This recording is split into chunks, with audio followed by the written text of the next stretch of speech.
Welcome to this course about simple product creation. We're currently in the introduction section, so let's get into it. In lesson 1, we'll be talking about niche selection and why that's so important. In lesson 2, we'll be talking about the equipment you'll be needing to be able to create your course or your ebook or whatever it is you're trying to create. In lesson 3, we'll be talking about mind maps and outlines. In lesson 4, we'll also be talking about course creation. So that one will be a long one. We'll actually have creating the course itself from there. And in lesson 5, we'll be talking about creating a website.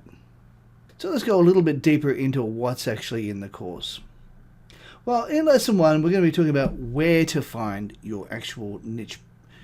And the niche selection is perhaps one of the most important parts of this process, because if you get this wrong, you won't make any money whatsoever. In lesson 2, we're going to be speaking about both free as well as paid equipment. It's really important to be able to balance how much you spend on the equipment that you get, because if you decide to spend big, you may be wasting money. If you decide to go the free route, then you may be wasting your time. We'll have to find a good balance between the two, and we'll be talking about what you can get for free, and we'll be also speaking about the paid options.